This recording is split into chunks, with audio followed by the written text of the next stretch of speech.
कल हम लोग सेट 1 तक प्रैक्टिस किए थे जिसमें 30 क्वेश्चन देख लिए थे। आज उसके आगे से 31 नंबर से शुरू करते हैं। क्वेश्चन नंबर 31 कहता है किसी विद्युत की चालक तरल पदार्थ से विद्युत के संचालन करने पर संपन्न होती है। तो देखिए तो ऑप्शन ए क्या कह रहा है, यस लेपन, ऑप्शन बी वाष्पन, ऑप्शन सी भौतिक अभिक्रिया, ऑप्शन डी रासायनिक अभिक्रिया यानी कि केमिकल रिएक्शन। तो आंसर आपको देते रहना है, ठीक है। क्वेश्चन नंबर 32 कहता है कि जब कार्बन डाइऑक्साइड ऑक्साइड को चूने के पानी में प्रवाहित किया जाता है तो क्या प्राप्त होता है। ऑप्शन ए में है दिए हुए कॉपर सल्फेट, बी है कैल्शियम कार्बोनेट, ऑप्शन सी है मैग्नीशियम ऑक्साइड, ऑप्शन डी है बेकिंग सोडा। तो आंसर क्या होगा बाबू, कैल्शियम कार्बोनेट। क्वेश्चन नंबर 33 बर्फ का गलनांक बताना है केल्विन में, ठीक है, केल्विन में। तो क्या होगा, इधर देखिए तो ऑप्शन ए में है 200 कितना है 253.16, बी क्या है 263.16, सी क्या है 273.16, डी क्या है 283.16। तो आंसर क्या होगा 273.16। क्वेश्चन नंबर 34 कह रहा है कि तापीय ऊर्जा संयंत्रों में मुख्य रूप से निकलने वाली गैसीय प्रदूषण कौन सा होता है। तो इसका ऑप्शन जरा देख लेते हैं। ऑप्शन देखिए तो ऑप्शन ए दिया है H2S, ऑप्शन बी दिया है NH3 यानी अमोनिया, ऑप्शन सी दिया है NO2, ऑप्शन डी क्या है SO2। तो आंसर क्या होगा SO2। क्वेश्चन नंबर 35 2018 में रसायन विज्ञान का नोबेल पुरस्कार के विजेता कौन थे। तो 2018 की बात किया है, हम आपसे बोल रहे हैं 2023, ठीक है, 23 में जो केमिस्ट्री के क्षेत्र में नोबेल पुरस्कार दिया गया है उसके बारे में, जरा उसके बारे में कमेंट बॉक्स में छाप दीजिए। तो इधर देखते हैं 2018 की नोबेल पुरस्कार के विजेता कौन है, ऑथर ऑस्टिन। और बता दीजिए लगले कि रसायन विज्ञान में प्रथम नोबेल पुरस्कार के विजेता कौन थे।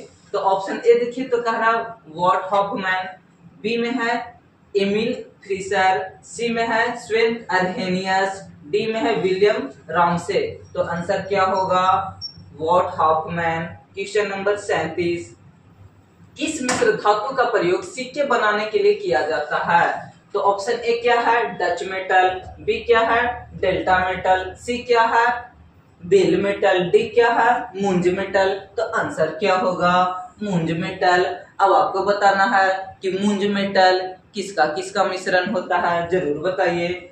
क्वेश्चन नंबर 38 कहता है स्लेटी कच्चे लोहे में कार्बन की सीमा कितना प्रतिशत होता है। तो ऑप्शन ए में देखिए तो दिया हुआ है 0.25% से लेके 0.75%, ऑप्शन बी क्या है 1.25 से लेके 1.75, ऑप्शन सी क्या है 3 से 4%, ऑप्शन डी क्या है 8 से 9%। तो आंसर क्या होगा 3 से 4%। क्वेश्चन नंबर 39 कहता है निम्नलिखित में से कौन सी प्रक्रिया 7 के करीब पीएच के पास सबसे अच्छा काम करती है। तो अगर क्वेश्चन नंबर 39 को समझिए, which of the following process working waste near pH close to 7। तो ऑप्शन ए क्या दिया है हमारा पाचन तंत्र, ऑप्शन बी क्या होगा दांतों में एनिमल, सी क्या है पौधे का विकास, ऑप्शन डी क्या है दूध को दही में बदलना। आंसर क्या होगा पौधे का विकास। क्वेश्चन नंबर आता है 40 कहता है कि निम्नलिखित में से वह कौन सा पदार्थ जो एंटी क्लोर के रूप में उपयोग किया जाता है। तो एंटी क्लोर के रूप में क्या होता है, ऑप्शन देखिए तो ए क्या है CaOCl2, Na2SO2O3, ऑप्शन सी क्या है Na2SO4, ऑप्शन डी क्या है CuSO4। तो आंसर क्या होगा, आंसर जरा इसको बता देना है Na2H2O3। अच्छा Na2H2O3 है तो इसका रासायनिक नाम क्या होगा, जरा रासायनिक नाम आपको लिखना है कमेंट में।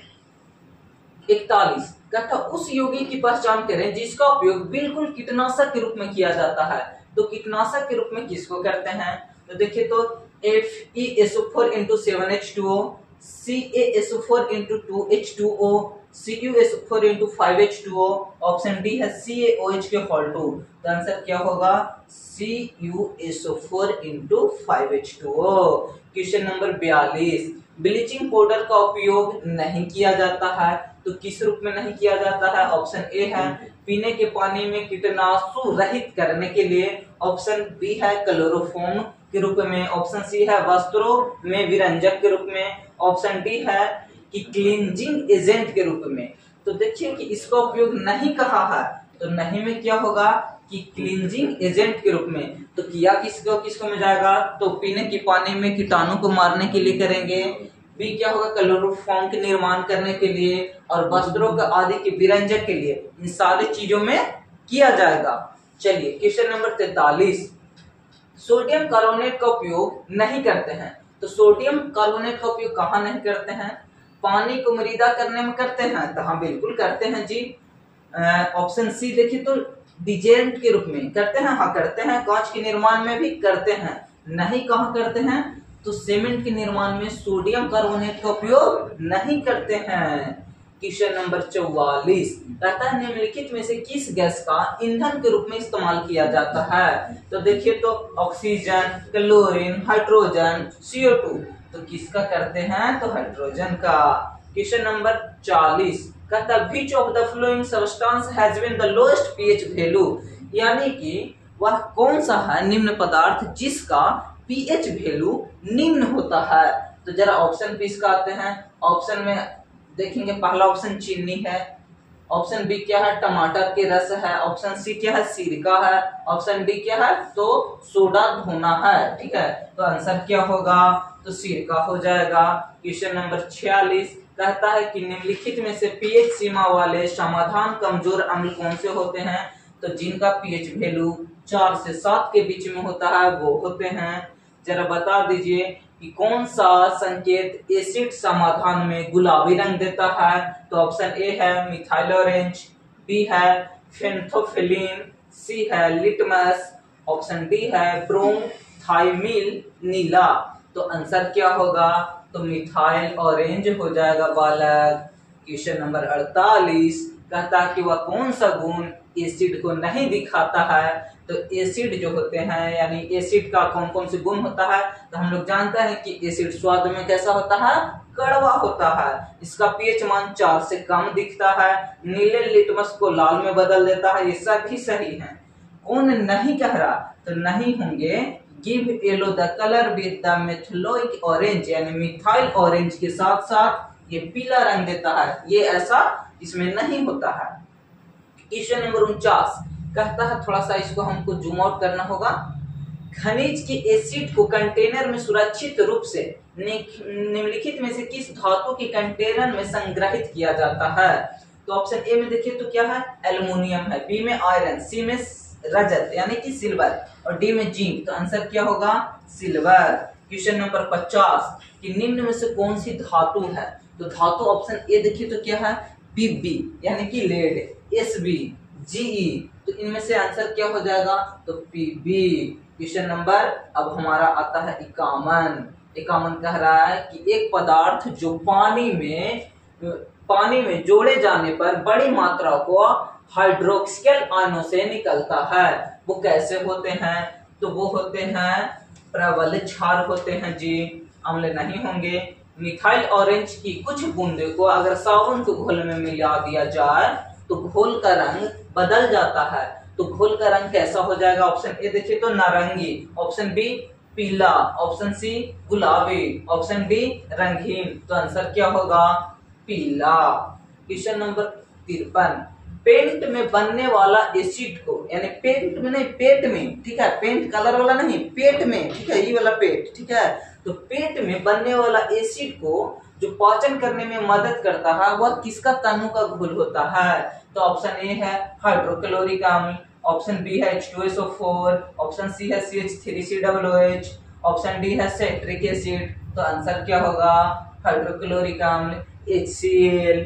जरा बता दीजिए कि मुंह के अंदर क्या होता है? दांत भी होता है, जीभ भी होता है। तो बता दीजिए कि कितना से पीच मान कम हो जाएगा कि दांत का झरना शुरू हो जाएगा? तो दांत का झरना जब शुरू होगा बालक, जब आपका मुंह में जो पीएच मान है 5.5 से कम जाएगा तो वो झरना शुरू हो जाएगा। क्वेश्चन नंबर 55 कहता है कि 1 बिलियन जब कुंचल अंडे के गोले में डाला जाता है तो एक गैस विकसित हो जाती है, तो चूने में पानी को दूधिया बना देता है। वह विलयन कैसा होता है? तो ऑप्शन ए देखिए तो NH4Cl, ऑप्शन बी है NaCl, ऑप्शन डी क्या है KCl और ऑप्शन डी HCl है। इसका आंसर हम नहीं बताएंगे। इसका आंसर आप देख रहे हैं कि नहीं पढ़ रहे हैं, इसका आंसर आप बताएंगे। क्वेश्चन नंबर 55 के आंसर आपसे हम चाहते हैं। एक बार फिर से देख लीजिए, एक विलयन जब कुचल अंडे के गोले में डाला जाता है तो एक गैस विकसित की जाती है जो चूने के पानी को दूधिया बनाती है। तो विलयन क्या होगा? ऑप्शन ए देख लीजिए NH4Cl, B NaCl, option C KCl, option D HCl। ठीक है। अब क्वेश्चन नंबर 56, जब एक व्यक्ति अपच से पीड़ित होता है तो एटासिड की सिफारिश की जाती है क्योंकि माना जाता है कि अपच पेट में पीएच में वृद्धि करता है। तो ऑप्शन ए क्या है? अभिकथन सही है परंतु कारक सही नहीं है, यानी दो चीज एक साथ दिया है। अभिकथन सही है लेकिन कारक गलत है। ऑप्शन सी दिया है अभिकथन गलत है लेकिन कारक गलत है, अभिकथन गलत है लेकिन कारण सही है। तो इसका आंसर हो जाएगा कि जो अभिकथन है, यानी कह रहा है कि जब व्यक्ति अपच से पीड़ित होता है तो एंटासिड एसिड की सिफारिश की जाती है। ये की जाती है, सही है, क्योंकि वो क्या करता है, यह माना जाता है कि अपच पेट में पीएच को वृद्धि करता है। नहीं, पीएच का वृद्धि नहीं करता है। ठीक है।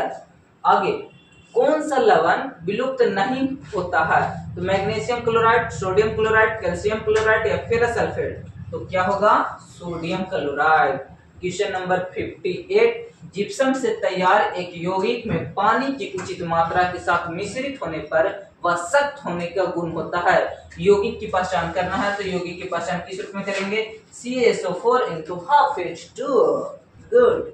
क्वेश्चन नंबर 59, जब जलीय सोडियम क्लोराइड को इलेक्ट्रोलाइट किया जाता है तो दो इलेक्ट्रॉन पर प्राप्त प्रजातियों का सही संयोजन होता है। किस रूप में? हाइड्रोजन कैथोड और कैल्शियम Cl एनोड के रूप में। क्वेश्चन नंबर लास्ट आज का है, ठीक है, इस सेट का। तो बता दीजिए कि लवणीय जल का उपयोग किस रूप में करते हैं? ऑप्शन ए बेकिंग पाउडर के मिश्रण में, ऑप्शन बी कीटाणुनाशक के रूप में, ऑप्शन सी मांस एवं अचार को परिरक्षण करने के लिए, रक्षक करने के लिए, या ऑप्शन डी वॉशिंग पाउडर के हार्डनिंग एजेंट में। तो किस रूप में करते हैं जरा बताइए? तो मांस एवं अचार के परिरक्षक के रूप में। तो ये आज से 60 तक क्वेश्चन हम लोग कर लिए हैं। अब अगला जो शुरू करेंगे उसमें चलेंगे। ठीक है।